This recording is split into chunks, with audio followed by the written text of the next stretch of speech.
Hello all of U. നമുക്കിന്ന് നോക്കാനായിട്ടുള്ളത് +2 അക്കൗണ്ടൻസിൻ്റെ വീഡിയോസൊക്കെ നമ്മൾ ഓൾറെഡി ഇട്ടു, ഇമ്പോർട്ടൻറ്റ് ക്വസ്റ്റ്യൻസൊക്കെ ഇട്ടിട്ടുണ്ട്. ഇനി നമുക്ക് നോക്കാനായിട്ടുള്ളത് +1 അക്കൗണ്ടൻസിയിലെ ഇമ്പോർട്ടൻ്റ് ആയിട്ടുള്ള ക്വസ്റ്റ്യൻസ് ഏതൊക്കെയാണ്. എക്സാം ബേസ്ഡ് മാക്സിമം 99.9% ചോദിക്കാൻ സാധ്യതയുള്ള ക്വസ്റ്റ്യൻസ് തന്നെയാണ് നമ്മൾ ഡിസ്കസ് ചെയ്യുന്നത്. സോ എല്ലാവരെയും ഞാൻ നിയ ഹോം ട്യൂഷനിലേക്ക് ആദ്യം സ്വാഗതം ചെയ്യുകയാണ്. ഓക്കെ, നമുക്കിനി ടോപ്പിക്കിലേക്ക് പോകാം. നമുക്കറിയാലോ, +1 അക്കൗണ്ടൻസി എന്ന് പറയുന്നത് അക്കൗണ്ട്സിൻ്റെ ബേസിക്സ് ആണ്. അപ്പോൾ ബേസിക്സ് ആകുമ്പോൾ നമുക്ക് ബേസിക്കിന് വേണ്ട കാര്യങ്ങളാണ് കൂടുതലായിട്ടും അവർ ചോദിക്കുക. ഓക്കെ, നമുക്ക് ചാപ്റ്റർ ബൈ ചാപ്റ്റർ, ഇതിൽ ഓരോ ചാപ്റ്ററിലും നമുക്ക് ഇമ്പോർട്ടൻ്റ് ആയിട്ടുള്ള ക്വസ്റ്റ്യൻസ് ഡിസ്കസ് ചെയ്ത് പോവാം. First one, users of accounting. Chapter 1 users of accounting ആണ് ആദ്യമായിട്ട് അവർ ഇമ്പോർട്ടൻ്റ് ആയിട്ട് ചോദിക്കുക. ഓക്കെ, അതേപോലെ ഫസ്റ്റ് ചാപ്റ്ററിൽ ഒബ്ജക്റ്റീവ്സ് ഓഫ് അക്കൗണ്ടിങ്, അതിൻ്റെ ഇമ്പോർട്ടൻറ്റ് ടേംസും ഒബ്ജക്റ്റീവ്സ് ഓഫ് അക്കൗണ്ടിങ് ആണ് ചോദിക്കുക. ഓക്കെ, ഇതാണ് ഫസ്റ്റ് ചാപ്റ്ററിൽ മെയിനായിട്ട് ചോദിക്കുക. ഒന്ന്, എന്തൊക്കെ യൂസേഴ്സാണ് അക്കൗണ്ടിങ്ങിലുള്ളത്, അതിൻ്റെ ഒബ്ജക്റ്റീവ്സ് എന്തൊക്കെയാണ്, അതിൻ്റെ ഇമ്പോർട്ടൻറ്റ് ടേംസ് എന്തൊക്കെയാണ്.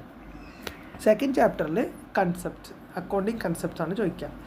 കുറേ കൺസെപ്റ്റ്സ് ഉണ്ടല്ലോ, നമ്മൾ ഏതൊക്കെയാണ് ഇമ്പോർട്ടൻ്റ് ആയിട്ട് പഠിക്കുന്നത് അത് മാത്രം പഠിച്ചാൽ മതി. ഓക്കെ, കൺസെപ്റ്റുകൾ മാത്രം എന്ത് ചെയ്താൽ മതി, പഠിച്ചാൽ മതി. തേർഡ് ചാപ്റ്ററിൽ ചോദിക്കാനായിട്ടുള്ളത് അക്കൗണ്ടിങ് ഇക്വേഷൻസും ജേർണൽ എൻട്രീസും.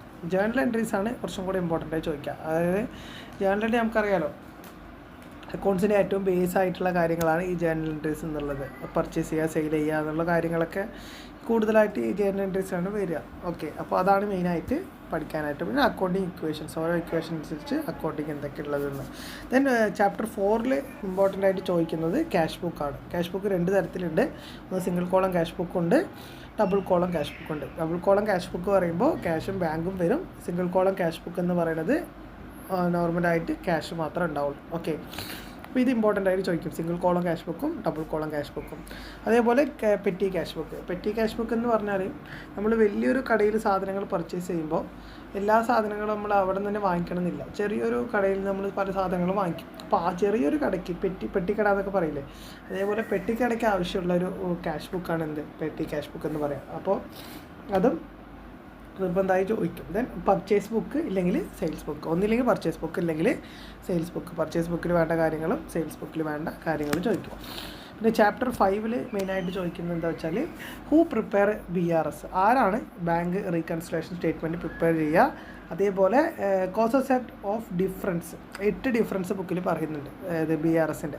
അപ്പോൾ അതിൻ്റെ 8 ഡിഫറൻസുമാണ് ചോദിക്കുക. ഓക്കെ, ദെൻ ചാപ്റ്റർ 6, 6ാമത്തെ ചാപ്റ്ററിൽ മെയിനായിട്ട് ചോദിക്കുക എന്താ വെച്ചാൽ നീഡ് ഫോർ ഡിപ്രീസിയേഷൻ്റെ നീഡ് എന്താണ്, അതേപോലെ അതിലുണ്ടാവുന്ന കാര്യങ്ങളൊക്കെയാണ് ചോദിക്കുക. ഓക്കെ, പിന്നെ 2 മെത്തേഡ് ഉണ്ട്, WDV മെത്തേഡുണ്ട്, SLN മെത്തേഡ്, സ്ട്രൈറ്റ് ലൈൻ മെത്തേഡുണ്ട്, റിട്ടേൺ ഡൗൺ വാല്യൂ മെത്തേഡുണ്ട് ഡിപ്രീസിയേഷനിൽ.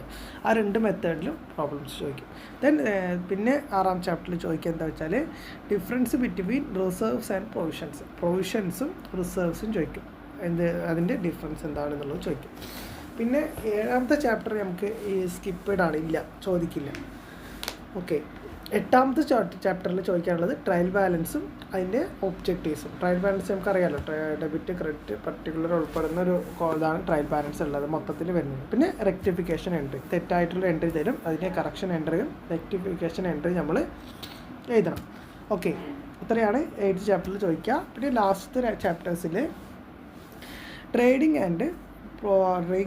അക്കൗണ്ടും പ്രോഫിറ്റ് ആൻഡ് ലോസ് അക്കൗണ്ടും ബാലൻസ് ഷീറ്റുമാണ് ചോദിക്കുക. അത് ഇമ്പോർട്ടൻ്റ് ആണ്, മോസ്റ്റ്ലി ഇമ്പോർട്ടൻ്റ് ആണ്. 8 മാർക്കിൻ്റെ ഒരു ചോദ്യമാണ് അത്. അതറിഞ്ഞാൽ തന്നെ നമുക്ക് മാക്സിമം ആൻസർ ചെയ്യാനായിട്ട് പറ്റും. Okay, trading and profit and loss account and balance sheet, ആ ബാലൻസിൻ്റെ അഡ്ജസ്റ്റ്മെൻറ്റ്സും കൂടെ നമ്മൾ നിർബന്ധമായി എന്ത് ചെയ്തിരിക്കണം, പഠിച്ചിരിക്കണം. ഓക്കെ, ഇത്രയും കാര്യങ്ങളാണ് എന്ത് ചെയ്യുക നമ്മുടെ +1 അക്കൗണ്ടൻസിയിൽ ഇമ്പോർട്ടൻ്റ് ആയിട്ട് ചോദിക്കുന്ന ചോദ്യങ്ങൾ. Okay, thank you.